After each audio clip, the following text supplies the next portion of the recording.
Keď si mám na niečo spomenúť do svojho detstva, tak sa mi okamžite predstavia africké zvieratá, ktoré som obdivoval v zoo, v telke, či ma obklopovali ako hračky. Či som preto sníval o dobrodružstve v Afrike, kde som chcel zažiť blízke stretnutia nielen s tými zvieratami, ale aj so zaujímavou kultúrou. Sny sa pomaly ale isto plnia a moja prvá cesta do divočiny sa uskutočnila v decembri 2022. O postrehy z tohto zážitku sa teraz rád podelím a prevediem vás po tajoplnej Tanzánii.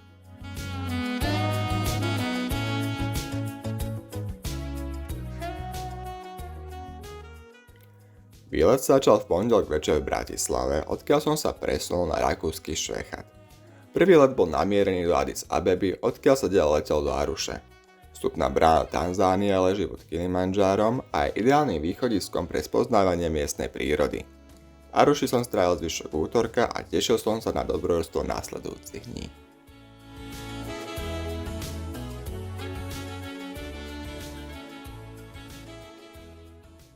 Po prebudení následoval presun do tretieho najväčšieho národného parku, kde som zažil môj prvý kontakt s divočinou.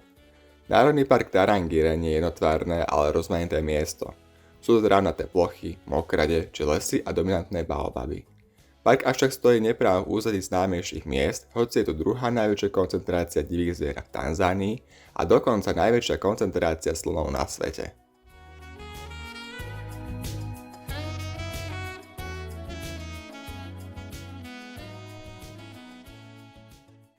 Obrovským zážitkom je stáť z očí v oči najväčšiemu suchozemskému cicavcovi.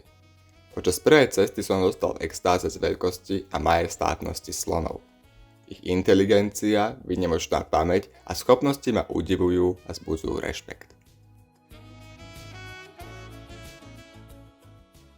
Ich najväčšou pýchou je chobot, ktorý je ich pracovným nástrojom, príborom a slúži na budovanie sociálnych väzieb. Chobot má viac svalov ako celé ľudské telo. Ďalšou črtou slonov sú ich uši, ktoré slúžia najmä na skladenie v horúčavách. Dospelé jedince žerú zhruba 16 hodín denne a spású cez 150 kg potravy. Slony majú vyvinuté silné sociálne správanie s pevnými rodinnými väzbami, čo sa prejavuje aj pri rozlúčke s mŕtvým členom. Jedince sa dokážu dožiť až 70 rokov.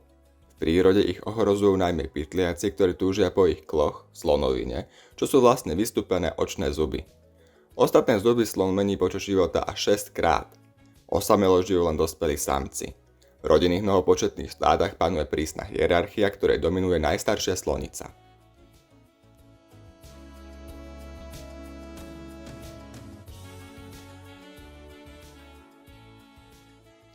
Autentický kontakt s Afrikou pokračoval aj ku koncu stredy v kempe, kde som nocoval na karimatke v stane.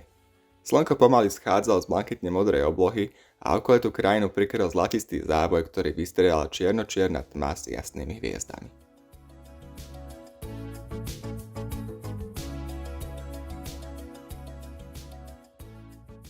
Žiadne iné miesto v Afrike nevyvoláva taký silný pocit nekonečného priestoru ako Serengeti.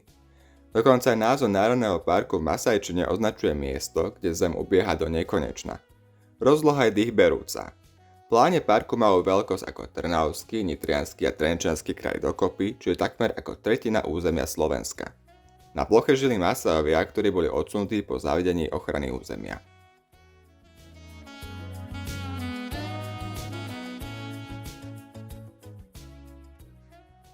Serengeti je najstarším národným parkom v krajine a je vlajkovou loďou tanzanijského turizmu. Najväčšia pýcha Afriky je preto zapísaná na zoznam UNESCO. Serengeti je snom všetkých milovníkov prírody pre pozorovanie divokých zvierat, ktoré tu v pravidelných obdobiach hromadne migrujú za čerstvými pastvami aj do blízkej Kene. Do národného parku som prišiel vo štvrtok a odchádzal v piatok po obede.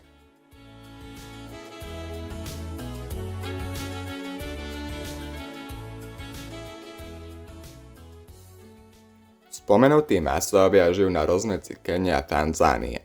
Príslušníci tohto kmeňa udržiavajú tradičnú kultúru s prastarými rituálmi, ktoré sa avšak aj v tomto kúte druhého najväčšieho kontinentu vytrácajú a využívajú sa hlavne pre potreby turizmu. Masajovia za peňažný poplatok radi zapózujú v červenom či modrom oblečení s drevenými doplnkami, prípadne predvedú svoje tance s typickými skokmi a hrdelnými spevmi.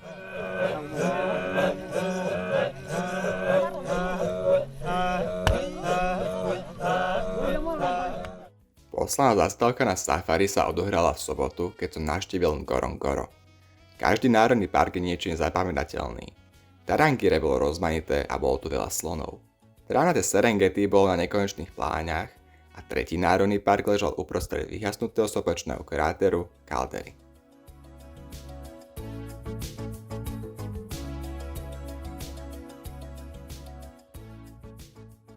Strmé, vyše 600-metrové scény vytvárajú Ngorongoro prirodzenú bariéru a ochranu. Kráter má jedinečný ekosystém oddelený od okolitého sveta, ktorý je bohatý na dostatok potravín a preto tu nie je výrazná migrácia zvierat. V národnom parku možno zazrieť aj veľkú africkú peťku, čiže uvidieť slona, bivola, nosorožca, leoparda a leva.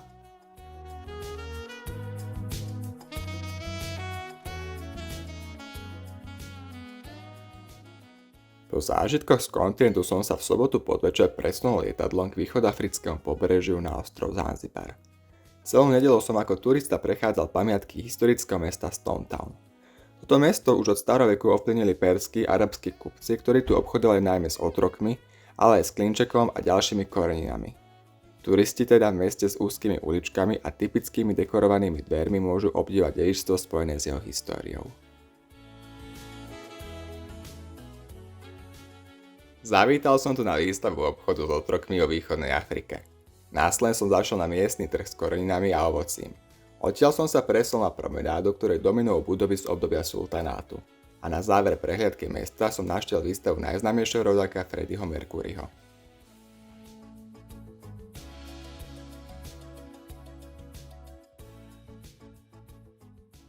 V druhej polovici dňa som krmil obrovské korytnačky na blízkom Prison Island.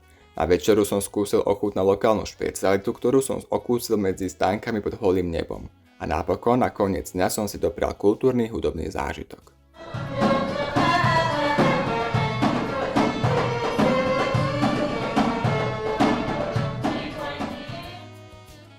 Po dobrodružstvách na safári a spoznávaní mesta ma čakal už len odpočinok v tropickom raji. V pondelok som sa preto presunul do rezortu, ktorý ležal v severnej časti Zanzibaru.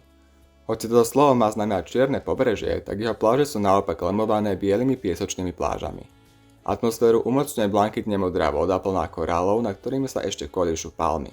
Lákavý cieľ turistov som opustil v piatok po obede, keď som sa vydal naspäť cez Etiópiu a Rakúsko do rodného Slovenska.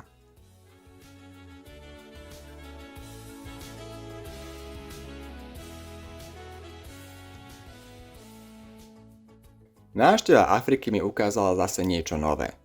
Mohol som zažiť stále živú tradičnú kultúru, preskúmať pamiatky spojené s obchodom korenia či otroctva, užiť si pokoj na pohľadnicových plážach a obdivovať v jedinečných národných parkoch divoké zvieratá, no najmä slonov, s ktorými sa spája aj milé prirovnanie mať pamäť ako slon. Verím, že po cestovateľskom zážitku mi ešte dlho zostanú spomienky ako slonom na moje dojmy a pocity, aké som mohol zažiť len na návšteve v Tanzánii.